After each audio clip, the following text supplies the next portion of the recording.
A 2024 survey found that 66% of Americans would rather earn less doing something they love than make more at a job they hate. And 54% believe that hustle culture, the obsession with wealth, status, and constant achievement, is burning us out. In hustle culture, if you're tired, broke, or unhappy, it's your fault. You didn't want it bad enough. So we normalize 80-hour weeks, toxic productivity, juggling 2 jobs just to stay afloat, the grind now, shine later mentality, even when no one can tell you when that later will come. Somehow, even dreaming of rest feels like betrayal because we've been taught that comfort must be earned through pain. But what if I told you that a soft life is possible? Yes, even with rising costs and a looming recession. I'm Jourdan Travers. I'm a clinical psychotherapist, and today we're unpacking the havoc hustle culture is wrecking on your nervous system, why building a soft life is still possible, and how through 2 simple shifts, it can become your rebellion. A 2025 survey of nearly 2,000 U.S. professionals found that 36% feel burned out at work. 1 in 3 say it's worse than last year. The top response? Long hours, no support, and no growth. And it's hitting some groups hardest. 40% of millennials, 39% of Gen Z, and 38% of working parents. That's not just a trend. That's a system failing the people inside it. Do you ever feel like you're constantly running on a treadmill that just keeps getting faster and faster? No matter how much you work, there's always some motivational post telling you how to hustle harder, wake up earlier, grind on weekends, and turn your entire life into a productivity spreadsheet. Like taking a break or relaxing is some kind of moral failure. But it gets worse. Because burnout doesn't just exhaust your body, it rewires your brain. In 2023, a team of researchers set out to investigate the deeper psychological cost of hustle culture. They surveyed 312 working adults from the sandwich generation, people supporting both aging parents and growing children. These were not corporate elites or high-powered executives. These were everyday people caught in the expectation machine. The researchers wanted to know, how does hustle culture, this glorification of overwork, actually impact mental health? Here's what they found. People exposed to hustle culture showed significantly higher psychological distress. In statistical terms, the effect size was strong. The more hustle culture beliefs someone internalized, the more likely they were to feel worthless, hopeless, and exhausted on a daily basis. They uncovered a disturbing contradiction. 66.67% of these respondents still viewed hustle culture as something positive. They believed pushing themselves beyond their limits was admirable, even as it was hurting them. The researchers concluded this isn't just a lifestyle, it's an internalized ideology, one that tells people their worth is measured by how much they suffer.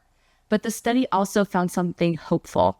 Those with higher self-compassion, people who were kinder to themselves, less judgmental, more accepting of failure, were significantly less affected by hustle culture. In fact, self-compassion reduces the emotional damage, and it acted like a buffer, a psychological shield. And that brings us to a movement that began in the voices of emerging adults, searching for something gentler, the soft life, a refusal to let productivity define your worth. But before we move forward, take a moment to like the video and subscribe to our channel if you haven't already. Now, the term soft life first gained traction within the Nigerian influencer community. The soft life is all about reclaiming your time, your health, and your joy. It means saying no to 80-hour weeks, skipped meals, and being praised for burnout, and saying yes to boundaries, balance, and breathing room. Here are 2 simple shifts you can try to create your own soft era without giving up on ambition, success, or self-respect.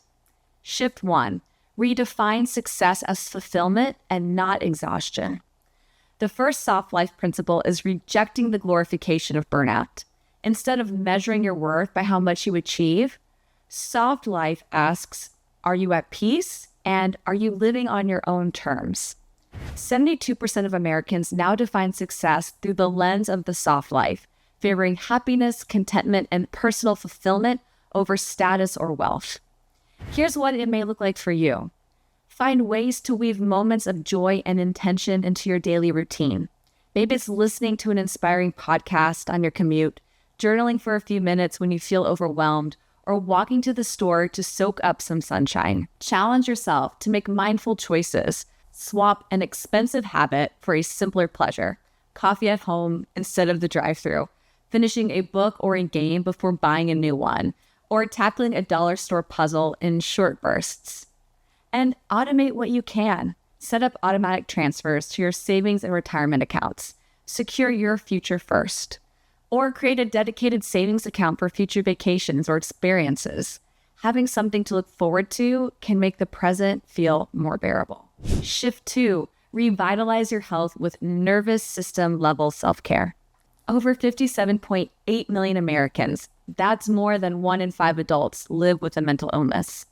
Young people between the ages of 18 and 25 and women are especially affected.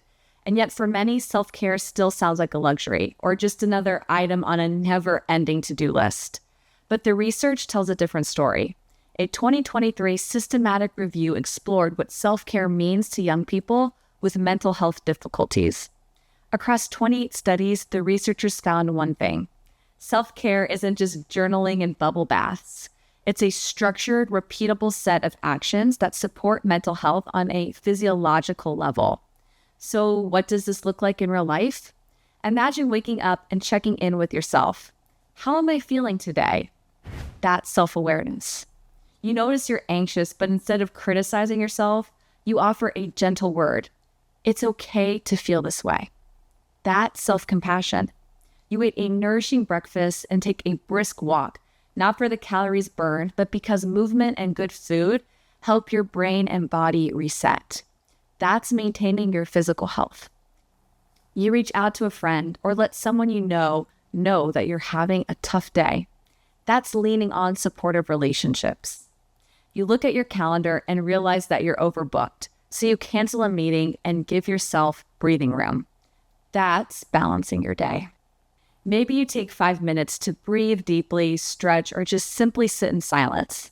That's relaxation. You keep up with your personal care, not for anyone else, but because you deserve to feel good in your own skin. And at the end of the day, you do something that fills you with meaning. Maybe you work on a puzzle, read a chapter of a book, or simply savor a quiet moment. That's nurturing your sense of satisfaction. These aren't luxuries, they're guardrails.